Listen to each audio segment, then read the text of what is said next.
Ang bungad na panalangin, sa ngalan ng Ama, ng Anak, at ng Espiritu Santo. Amen. Pagpalain kami sa aming pagtitipon ngayon para sa pulong na ito. Gabayan mo ang aming isipan at puso upang kami ay magtrabaho para sa ikabubuti ng aming komunidad at tulungan ang lahat na iyong mga tao. Turuan mo kaming maging bukas palad sa aming pananaw, matapang sa harap ng kahirapan at matalino sa aming mga desisyon. Ama, pinupuri ka namin magpakailanman. Amen. Sa ngalan ng Ama, ng Anak, at ng Espiritu Santo. Amen.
Ang mabuting balita ng Panginoon ayon kay San Mateo, Kapitulo 23, versikulo 27 hanggang 32.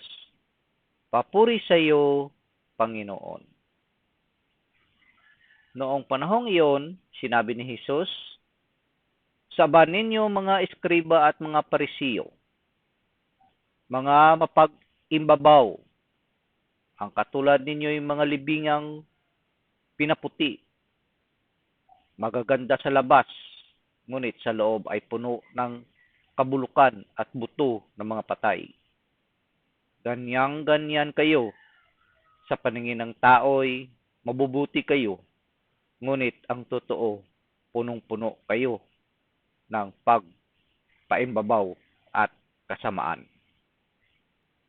Sa aba ninyo mga eskriba at mga parisiyo, mga mapag-imbabaw, pinagtatayo ninyo ng mga libingan ang mga propeta at ginagayakan ang mga puntod ng mga taong namuhay ng matuwid at sinasabi ninyo kung kami sana'y nabuhay sa kapanahunan ng aming mga ninuno, hindi namin ipapapatay ang mga propeta. Sa sinabi ninyong iyan, inaamin ninyong kayo'y mga anak ng mga nagpapatay sa mga propeta. Sige, tapusin ninyo ang pinasimulan ng inyong mga ninuno. Ang mabuting balita ng Panginoon. Pinupuri ka namin, Panginoong Hesukristo. So, yun po ang ating ebanghelyo sa araw na ito ng Miyerkules, Agosto 30, 2023. So, una-una po sa lahat, ako po ay nagpapasalamat sa ating poong may kapal sa pagkakataong ito na makabahagi ng kanyang mabuting balita at makapagbigay ng mga refleksyon ng ating mga kapatid sa araw na ito. So, ako rin po ay nagpapasalamat sa lahat nating ng mga taga-subaybay, tagapagtangkilik sa ating munting gawain na ito, at sa lahat nating ng mga subscribers. So today, Wednesday, August 30, 2023 ay araw po ng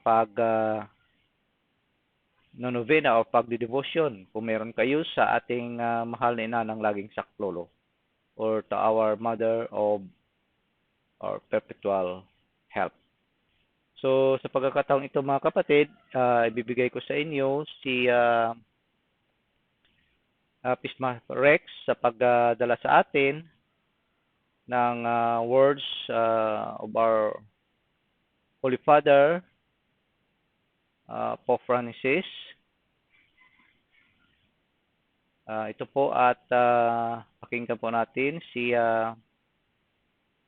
Pisma Rex sa kanyang pagbasa ng words of our Holy Father, Pope Francis. Thank you so much, Pastor Mayor, at welcome po. Welcome sa ating program, ang ating PESMA, pagnilayan ang Ebanghelyo sa madaling araw dyan sa Pilipinas, dito sa ating munting tahanan ng PESMA Plus, dito sa YouTube at sa Facebook. So, ako po ay magdadala ng opening natin na nilay, ang manggagaling sa ating Pope, kay Pope Francis, ang words of the Holy Father. Basahin po natin ang kanyang pagninilay sa ating Ebanghelyo ngayong araw.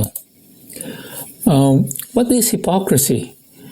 When we say, be careful, that person is a hypocrite, what are we trying to say? What is hypocrisy? It can be called the fear of the truth.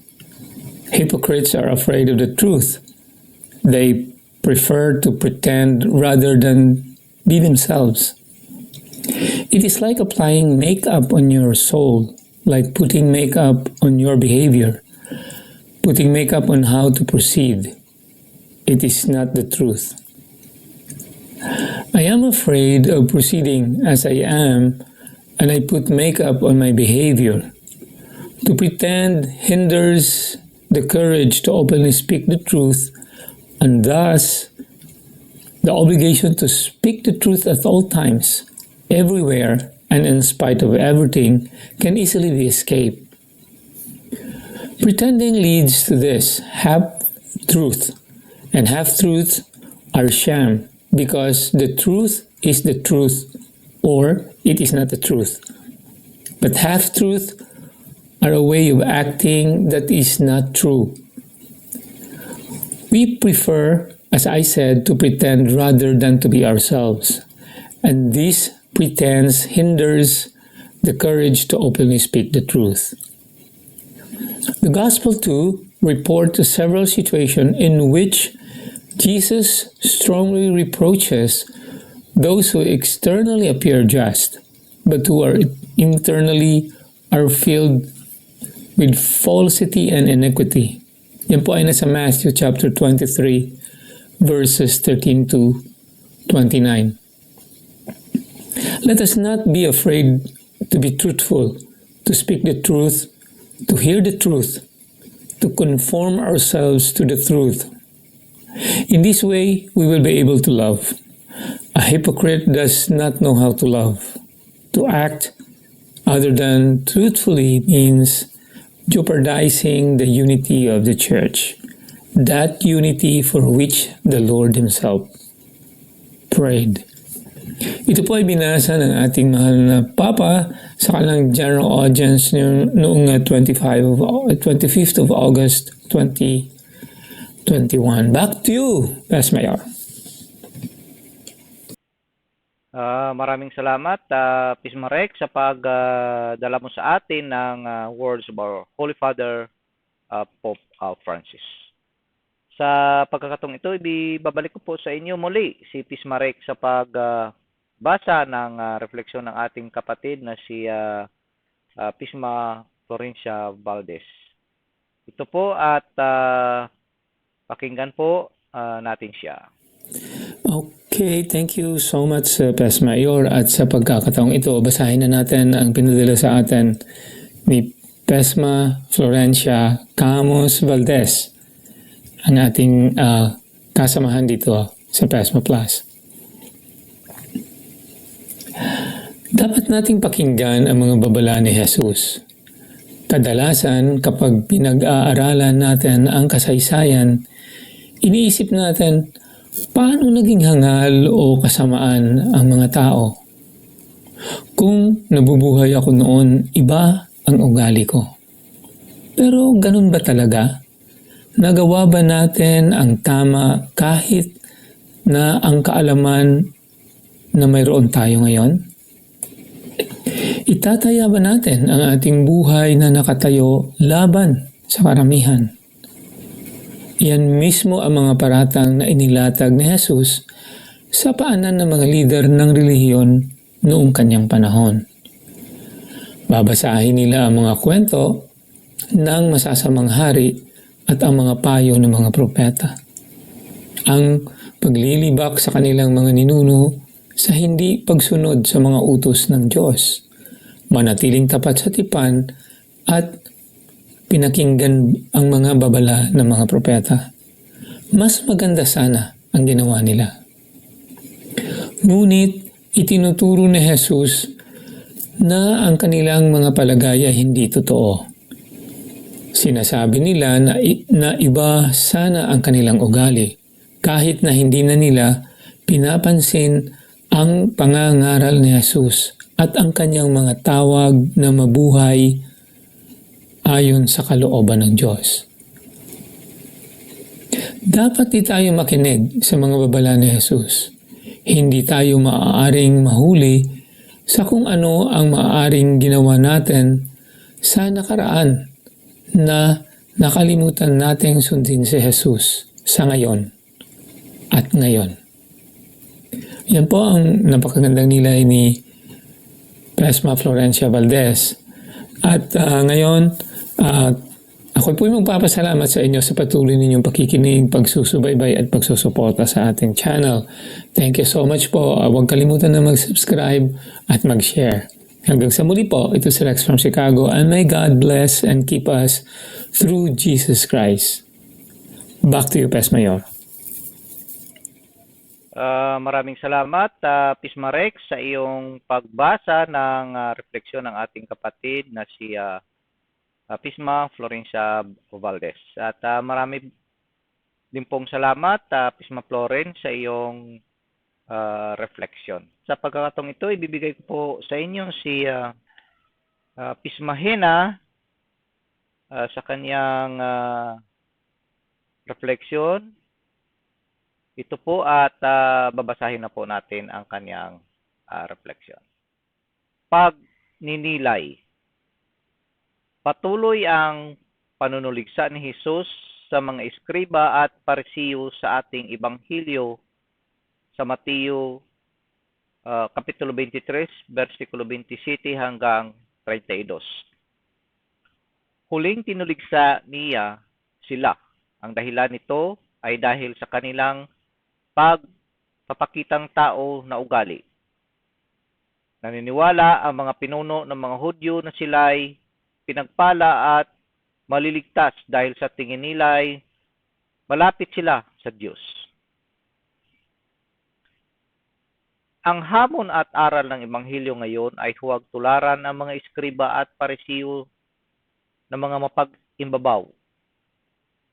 Hindi lahat ng nagsisimba tuwing linggo ay isinasapuso ang banal na piging. Nagsisimba para lamang ipakita sa kapitbahay na siya ay relihiyoso. Paglabas ng simbahan ay nakagawa o nag-iisip na agad ng masama. Mayroon naman na mismong taong simbahan na mga nagsiserve pero hindi naman tumutulong sa kaniyang kapwa. Pinag-uusapan ang buhay ng may buhay, nangangalunya at nakipag-away. Huwag sana tayong ganito dahil tayo ay matatawag na mapag-imbabaw. Mayroon namang tumutulong sa kapwa para lamang puriin ng nakakakita, hindi bukal sa kalooban na pagtulong at pakitang tao lamang para sumikat at hangaan. Huwag din tayo tumulad sa ganito dahil matatawag din tayo ni Jesus na mapag-imbabaw. Mayroon namang mahilig mangaral o di kaya ay mahilig mag-post sa social media ng Bible quotes o salita ng Diyos. Pero hindi kabaliktaran naman sa kaniyang mga kilos o gawa. Huwag din tayong tumulad dito at masasabi ni Jesus na tayo ay mapag-imbabaw. Lagi nating tatandaan ang aral tuwing Semana Santa. Maglimos ka, magpenitensya, manalangin ng hindi ipinapakita sa tao sapagkat kung ganon ay kinuha mo na ang iyong gantimpala sa lupa. Ngunit kung ikaw ay gagawa ng mabuti at hindi ipagyayabang tulad ng mga mapag-imbabaw, ang gantimpala mula sa Diyos sa langit ang naghihintay sa iyo. Maraming salamat. Maraming salamat, Pismahena, sa inyong refleksyon. So, mga kapatid, ang ating ebanghelyo sa araw na ito ay it's all about kaplastikan. Plastic ka, sabi nila. O nga, no? Minsan parang tayo ay mga masasabi nating mga kalansay din, ano? Kapag ibabaw, mga kalansay sa puntod sa mga sementeryo o libingan. Dahil sa outer look natin, masasabi ng ibang tao na tayo ay mabubuting tao, but then kabaliktaran ng ginagawa, no? Ibang kadalasan maririnig natin na pag nakaharap ay talagang maamong-maamo, no? Mabubuti, but pag talikod mo, tinataga ka na sa likod, no? So, sana naway, kagaya ng refleksyon ni Sister Hina, huwag nating tularan ng mga ganito, no? Dahil masasabi na ating Panginoon na tayo ay mapag-imbabaw. Sikapin natin na sa araw-araw ng ating pamumuhay ay makagawa tayo ng mabuti at hindi pagpukunwari lamang, ano. Kung ano man ang mga ginagawa natin, dapat mula ito sa ating puso na walang anumang kabayaran o anumang anything, no, in return, no. So, masasabi natin, give and do not expect any return. Kasi napakaliwanag na sinasabi ng Panginoon na kung ikaw ay magbibigay na sa sarili mo lang, no, walang nakakaalam, ang Ama sa langit ay gagantimpala sa iyo in secret also. So, sana naway itong ating ebanghelyo ay makapagbukas ng ating puso't isipan na huwag magiging mapag-imbabaw o magiging plastic, no? Magiging totoong tao tayo, kung sino tayo. Dapat ipakita natin kung ano tayo. Karamihan, sa totoo nga, madalas sa simbahan, lahat na ginagawa, but then sa tingin ng tao ay napakabuti, but then yun na nga, kabaliktaran ng ginagawa. Meron namang halos maubos na yung or inuubos yung 20 days ng rosary, but then ang pag-uugali ay ganun pa rin, no? Hindi pa rin nagbabago. So sana naway, mga kapatid, gabayan tayo ng banal na espiritu para po tayo ay makapamuhay ng walang pagkukunwari. Bagkus ay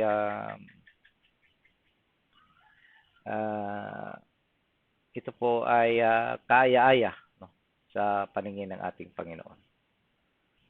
So yun lang po, mga kapatid, at marami pong salamat, at muli ako po ay nagpapasalamat sa lahat nating ng mga masugid na mga taga-subaybay sa taga-suporta ng munting channel natin na ito, ang Pismo Plus, at sa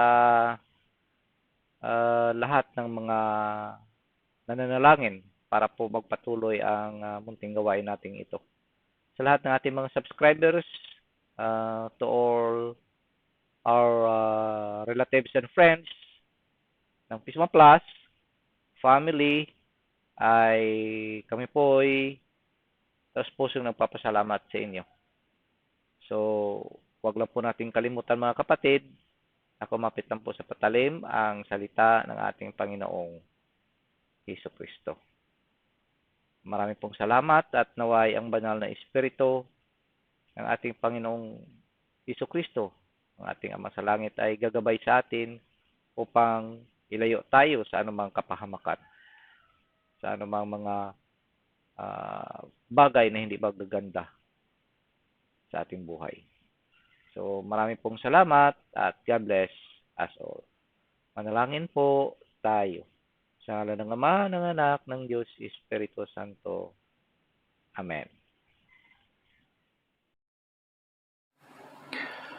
Prayer for the indwelling of the Holy Spirit. In the name of the Father, and of the Son, and of the Holy Spirit. Amen.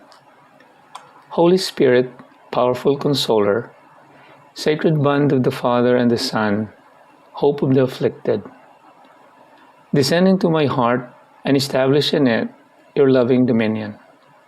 Enkindle in my tepid soul the fire of your love, so that I may be wholly subject to you. We believe that when you dwell in us, you also prepare a dwelling for the Father and the Son. Deign, therefore, to come to me, consoler of the abandoned souls and protector of the needy. Help the afflicted, strengthen the weak, and support the wavering. Come and purify me. Let no evil desire take possession of me. You love the humble and resist the proud. Come to me, glory of the living, and hope of the dying. Lead me by your grace, that I may always be pleasing to you. Amen. In the name of the Father, and of the Son, and of the Holy Spirit. Amen.